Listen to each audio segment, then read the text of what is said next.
Welcome to Women Entrepreneurs Spotlight podcast series, where we interview women entrepreneurs and share their story of their journey. Why did they choose to become an entrepreneur? What obstacles were there to work through? What kept them from giving up? And so much more. I'm Deb Lamotta. I'm your host for Women Entrepreneurs Spotlight. We'll talk about what the future looks like for these women and what advice they would give the next woman entrepreneur. So sit back, relax, and enjoy Women Entrepreneurs Spotlight podcast series. Today, my guest on Women Entrepreneur Spotlight is real estate agent Gina Cockerille. Gina and her wife, Michelle, live in Lincoln, but call Milford their home. Gina is a real estate agent with Patterson Schwartz. Gina, welcome to Women Entrepreneur Spotlight. How are you? I am doing good. Thank you for having me. Oh, I'm excited to have you. I like to ask two questions to get warmed up. Well, the first one is, if you could live anywhere in the world, where would it be and why? Oh, so it's really hard for me to answer that question because I always feel like wherever I'm living is where I'm supposed to be. So obviously I love Delaware, but if I could live anywhere, it would probably be Italy or Germany because that's my heritage. That's where my ancestors are from. So that's probably where I would end up. Oh, nice. I like that. I like that a lot. All right. So what's your favorite app on your phone these days and why? So right now it's Duolingo because I am learning Spanish. My friend of mine, Lanesha Echeverra, she just opened up her own law firm in Lewis, Delaware, and her family came from Puerto Rico, and I couldn't even have a conversation when she introduced me to her father. So I sat there and I was thinking, I really need to learn Hispanic. I need to learn Spanish. I need to, just dive in. So in the morning, I used to play a game, and now I am learning Spanish. So, very nice. Do you like? I'm not very good at it. That's okay. It will definitely come. Absolutely. All right. So, being a real estate agent really wasn't on the long-term goals list, was it? No. And you and Michelle are originally from Maryland, and prior to the pandemic, you had another career. Why don't we start there? Okay. So I was a hairstylist. I've been in the service industry pretty much my entire life, but over the last, several years, I was a hairstylist and I specialized in color and I loved what I did. And when the pandemic hit, the salon, well, let me go back a little bit. In November of 2019, I was, well, no, it was like August of 2019. I was meditating and real estate came to me and I'd always been interested in it. I tried it when I was younger, but it just wasn't the right time. And I came downstairs and I told my wife, Michelle, I said, I really want to get into real estate. And she said, I think you would be great at it. Go for it. Sign up. So I did. And then I got my license in November of 2019. But when the pandemic hit, I sat at home like everybody else, probably for the first month. I was crocheting, watching Netflix, watching the news. And I am the type of person that I just couldn't sit at home. So I called my mentor and I said, I'm ready to dive in. And she said, all right, let's roll. And that's where it started. Wow. So you decided to become a real estate agent, and what was the process to get your license? Education, speaking to other real estate agents? Yeah. So I called a couple agents and I didn't really get a warm feeling from them that, they told me everybody and their mom was getting their real estate license right now and blah, blah, blah. And, I was like, all right. And that classes wouldn't start until the following year. And I said, I really want to get it now. And when I talked to Melinda, my mentor, I called her and she lived a couple doors down from us. And she said, let's meet and let's talk about it. And I said, okay. So she told me about the CE shop and I started online and I got my license online, or I didn't get my license online. I took the classes online and I had to go and test at a center. And that's what happened. Yeah. Are there a lot of classes involved? Yeah, it is. You have to complete at least 90 hours. That is a lot. Mm-hmm. And it's all online? Yeah, this one is, but they do offer programs. Different brokerages offer programs, different associations offer. The state, I believe, offers. It just depends on where you live because Maryland and Delaware are different. And you got your license first in Maryland? I did. Okay. All right. And so obviously that was a good decision for you to become a real estate agent. So far, it's worked out well for you. How different is it from being a hairstylist? It really ends up not being so different. I do get from my clients, they tell me that I'm very approachable and that, they just feel like they can open up to me. And I think that has something to do with being a being a hairstylist, because as a hairstylist, I had a plaque that said the therapist is in. So, they would sit down and I would just hear their stories and, that's just, they felt comfortable. And I brought that into real estate as well. So then you started with one company in Maryland, a real estate company in Maryland. I did. I started with a company. They were basically virtual and they were a great company. They're worldwide. I had a great group of women that I worked with down there. And I stayed with them for a year when I moved up here. But unfortunately, I didn't really connect with anybody in the area that was with the same brokerage because it was a virtual company. Everybody kind of did their own thing unless you were on a team.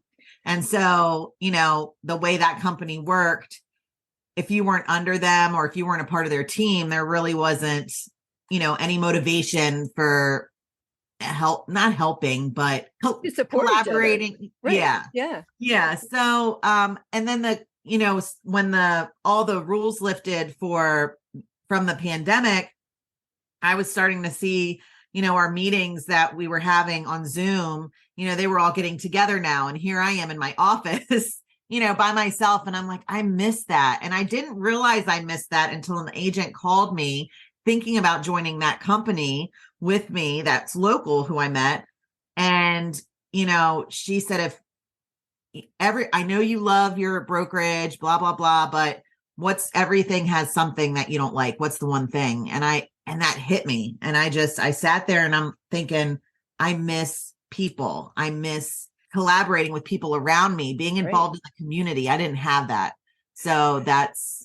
What was some of that the fallout though from COVID? What year was that when you really got into the selling part? Oh no, into the selling. I got into the selling part in 2020 and then I didn't join Patterson until December of last year. Okay. But in the meantime, so from Maryland, you come into Delaware. Yeah, from Maryland, I came over to Delaware and I was here a full year, a year and 2 months before I made the switch. What was the deciding factor to leave Maryland to come to Delaware, you and your wife?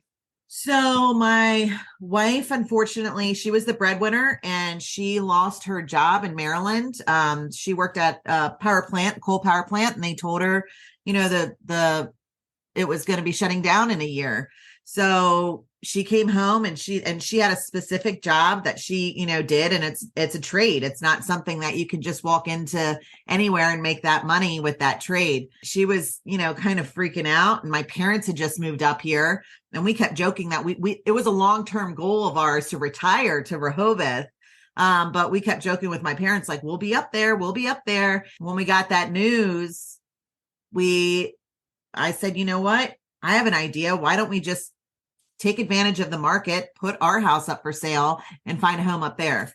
And that's what we did. It was the best move we could have ever made. That is great. That is really great. So then coming from Maryland, then you had to start all over again, the process to get a real estate license here in Delaware, or were you able to use some of the classes that you had taken in Maryland? I had to take state law. Okay. I had to take in Delaware. So I signed up for classes. I finished those and I was licensed before we made the move up here. And then we moved up here and I still was doing deals in Maryland. I was driving back to Maryland and Southern Maryland. And then I got my first deal here in December of 2021 when we moved here. And that was with which real estate company? My old brokerage. The old one. Okay. Yeah. All right.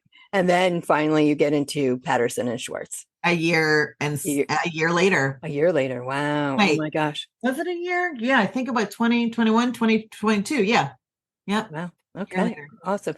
And has your wife then found? So she actually started her own business. She has Michelle's Meticulous Mowing. She cuts grass in a neighborhood locally. And then she's also studying to get her real estate license. So she will be joining me and we will be doing a team, type thing, I mean, we're married, so why not? And we spend all of our time together. Honestly, she is my number one supporter, and she drive when I have to drive far. She goes with me. If I'm going to be gone all day, she's taking me to my showings. I mean, I do it by myself too, but she's definitely, when she can, she's supportive 100%. Wow. Now, would you ever, the two of you, branch out on your own? No, I mean, I really love where I'm at. Now, cool. if Patterson Schwartz ever closed, I might have no choice, but I don't see that in the near future. So that probably would not happen. But I don't know if down the road, maybe we would start a team, but other than that, I'm pretty happy with where we're at. That's really awesome. So Michelle has the flexibility then to work with your crazy schedule. Oh yeah, absolutely. Yeah. It's crazy. It's crazy. Our friends, they're like, oh my gosh, you all do so much. My sister called me the other day and her mother-in-law was like, I don't know how they do it. They're on the road all the time and they're doing this and they're doing that, but they're still staying true to who they are. And so, it's a lot, but it's a lot of fun. You only live once. Absolutely. And just when you talk, you light up when you talk about the real estate and everything else. And so, and your wife, so everything has balanced out. And that's great. That is really great. You have mentioned a mentor early on, Melinda?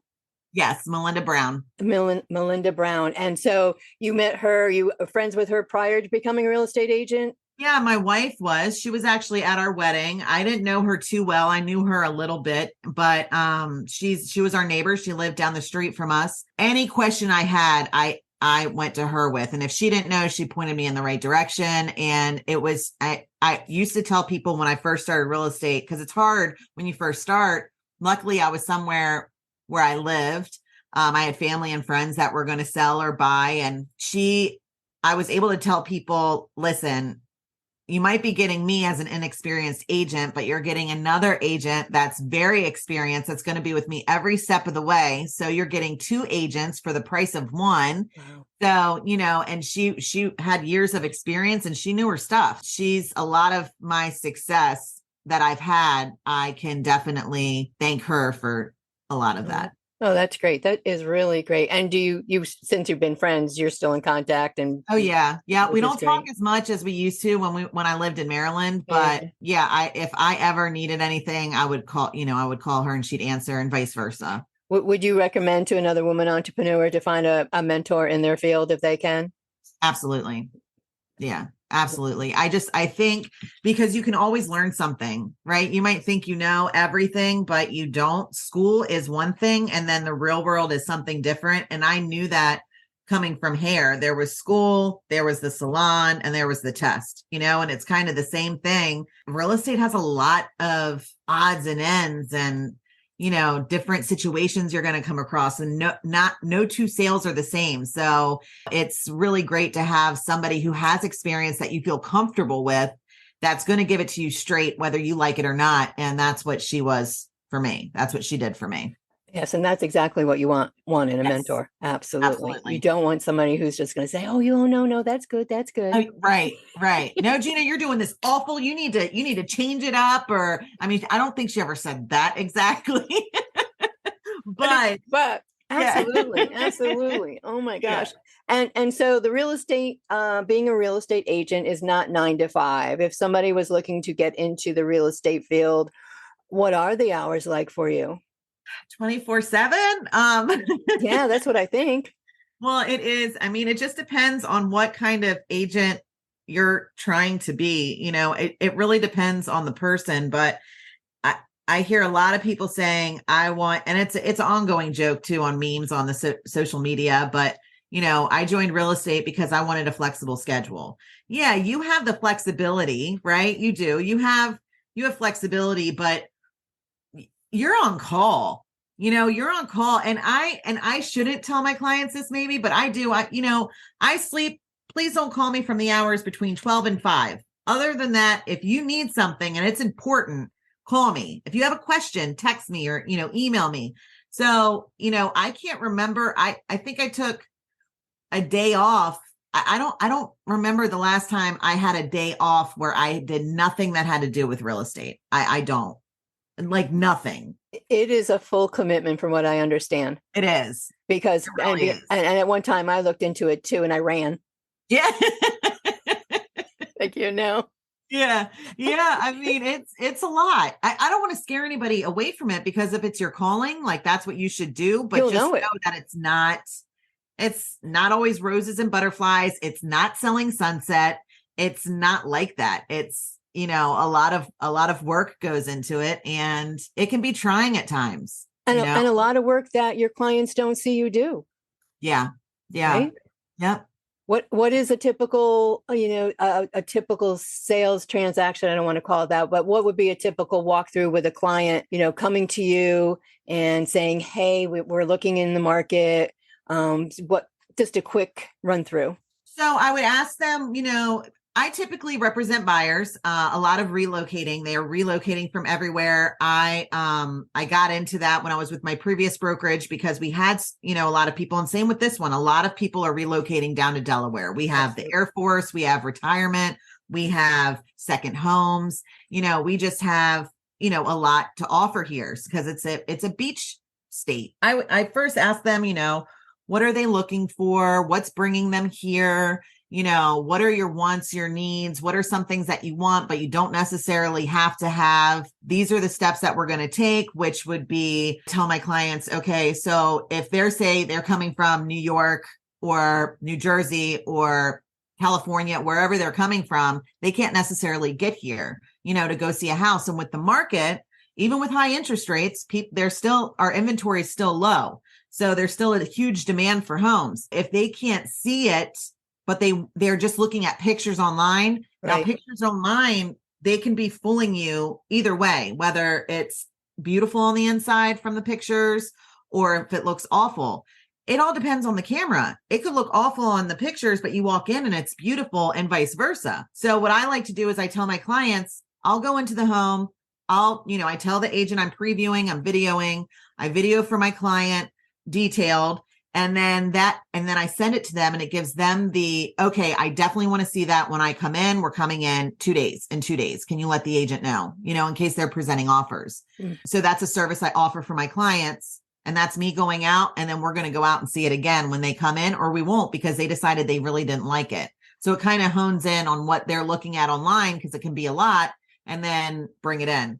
So then after that, they have to have a pre-approval. You definitely want to speak with a lender. If they don't have a local lender, or if they don't have a preferred lender, I have a list of preferred lenders that are local that they can choose from. I go over, you're going to have to get a home inspection. You're going to have to get an appraisal. Do you have closing? Do you need help with closing? You want to find out all those details first, because if they need closing, we might want to look at something a little less expensive.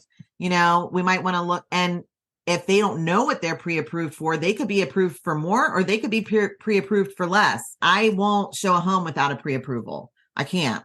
I mean, I could, but no, but then it defeats the purpose, because you're going to be going around until you find right. If they get their heart set on this home, and then they talk to a lender and they say, "I'm sorry, you don't qualify," then they're heartbroken and mad. So you just don't want to do that. You want I want to make this transition in their life. I always tell people, I met someone the other day that I'm representing, and I said, I might not buy a home for another, 6 months to a year. And I said, this is your journey. I'm not that agent that is going to be a salesman. Like I want this to be such a great experience for you that you enjoy it. I know there's going to be hurdles, but at the end of the day, I want you to look back and say those hurdles were worth it. So, and I think that it's their journey. They get to make the decisions. I'm here to guide them. I'm here to point them in the right direction if they have different questions. Ultimately, this is on them. It's not on me. I mean, it is on me, but it's right. No, and that just makes a world of difference when you are buying or even selling on either side. When you have a real estate agent like you that isn't that used car salesperson. Yeah.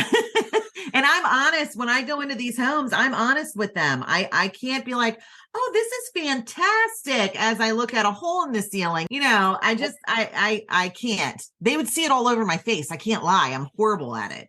It's awful.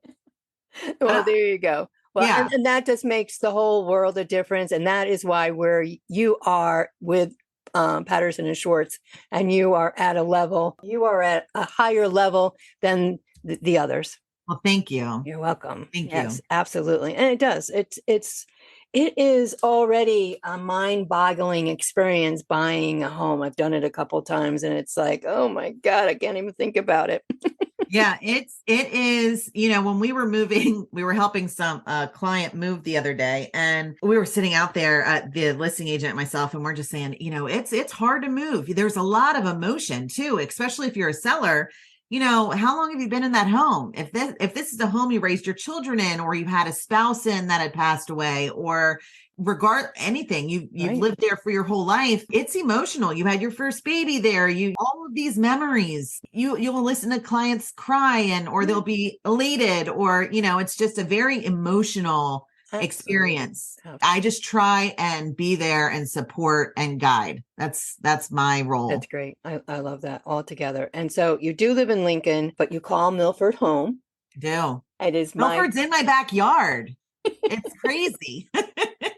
I also call Milford my little second getaway from Dover. What makes Milford such an appealing, quaint town to you? I think it's the culture. I think it's the small businesses. I think that just how everyone supports everybody down there or over there or right there. I just I feel like it could really be like one of those hallmark towns. I really do. And they're building it up. All of these, small businesses are opening up. And I just love that, because during the pandemic had to close down their stores, so now you're seeing things flourishing and people supporting each other and taking their online business and putting it in a storefront.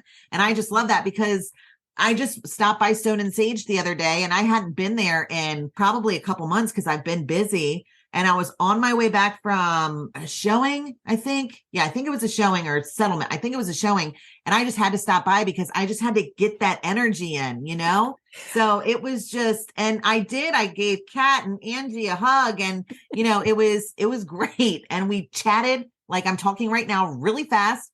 And we caught up in like 5 minutes, but I just needed to go in there just to have that. And that's it. It's the energy. That is exactly it. It's the energy that each of you in that area gives to each other. And even those of us that are up here in Dover and pretend they're in Milford. I love Dover too, though. There's some cool places in Dover. I really like Delaware. And just real quick, my parents retired here also, and that's how I ended up here. And I've been here a year and a half. Yeah, that's so awesome. Yeah, we kind of have the same story there. Yeah, right.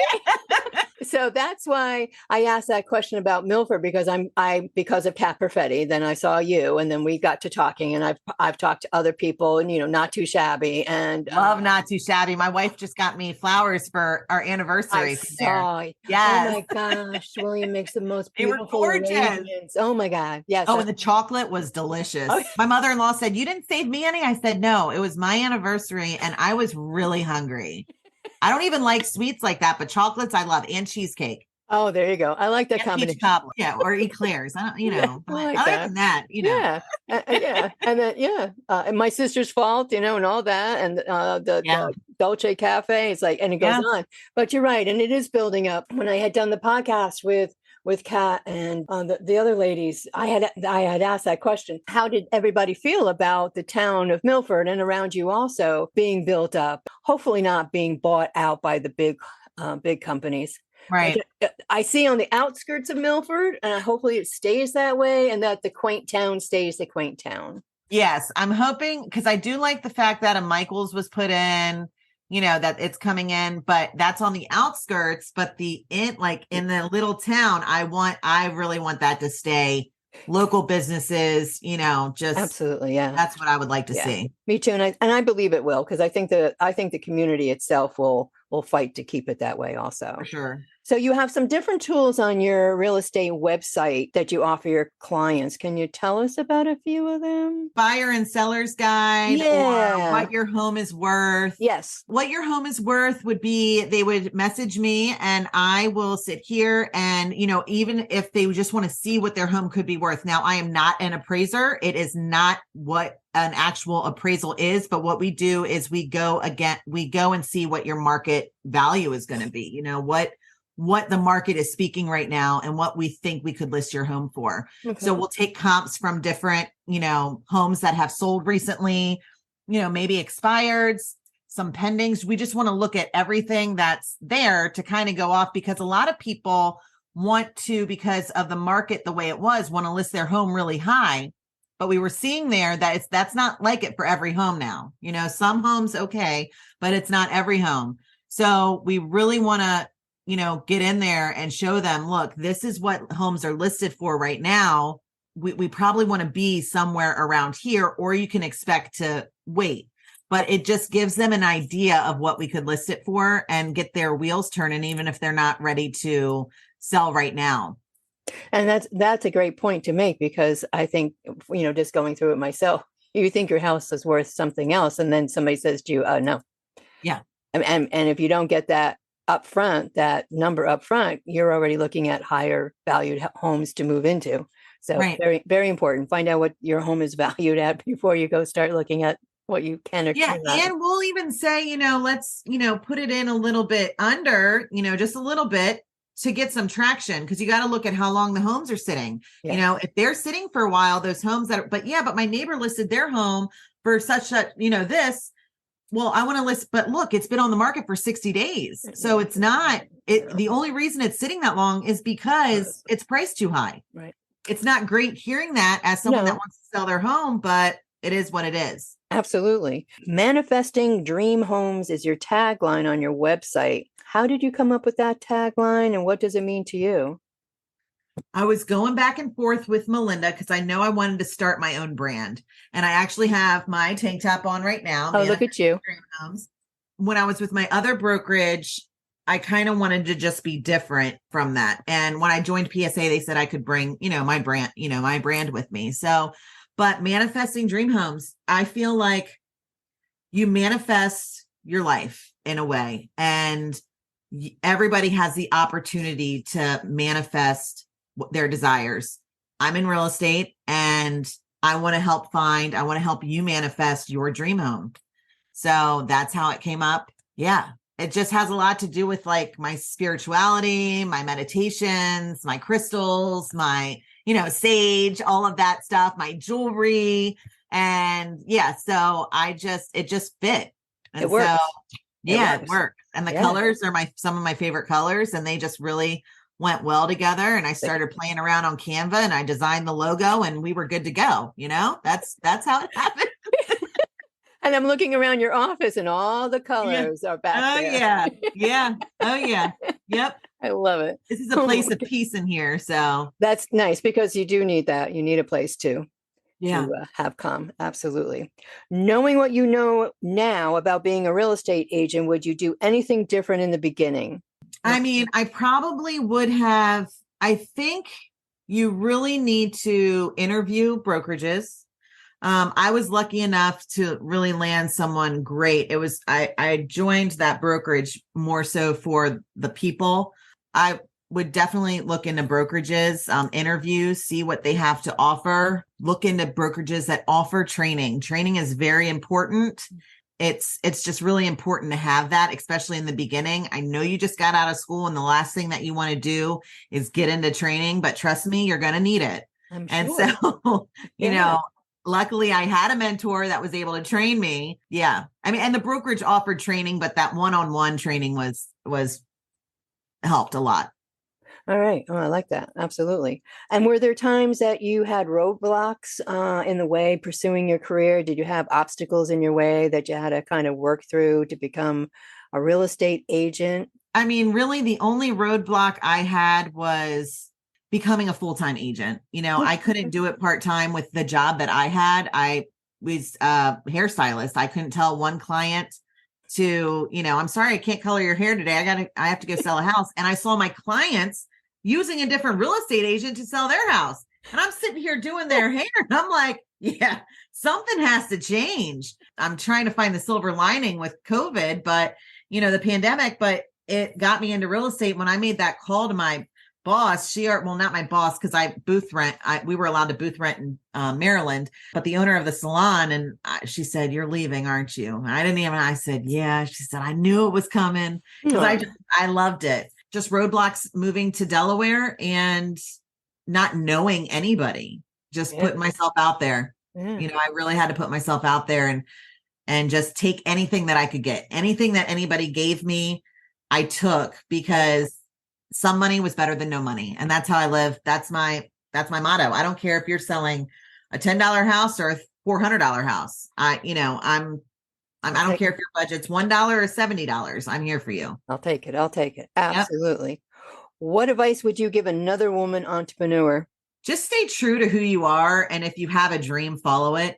The only way you're ever going to succeed is if you are true to who you are. Don't look at other people and compare yourself to them, because there's a purpose for everybody and you have it in you to be the best version of you. So that's really just what I would say. Don't let things knock you down. And as a woman, we do fight a little bit harder.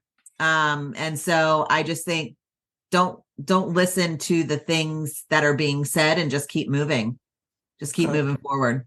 Absolutely. I like that. And so would you be considered one of the top sellers for Patterson and Schwartz?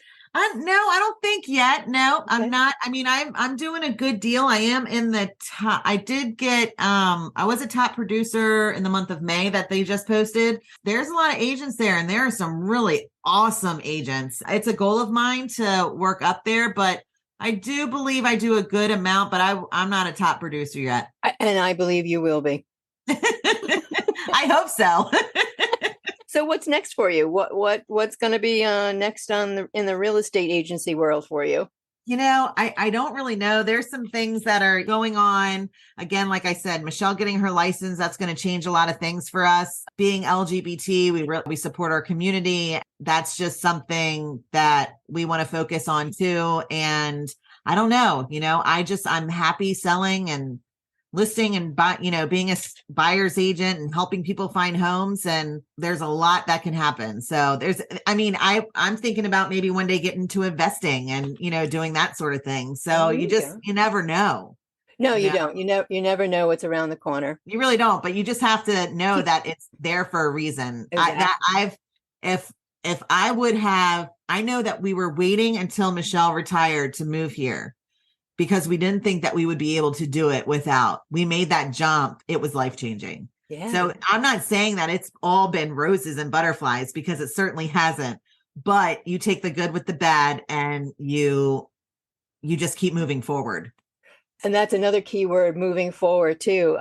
With all the women that I have interviewed, that's been kind of a phrase that a lot of them have said, just keep moving forward, including moving forward through COVID. Every woman entrepreneur that I have spoken with that had to get through that COVID, everybody didn't stop. Nobody said, "Oh, I'm giving up." Right. Everybody found a different way to make it work. Yeah.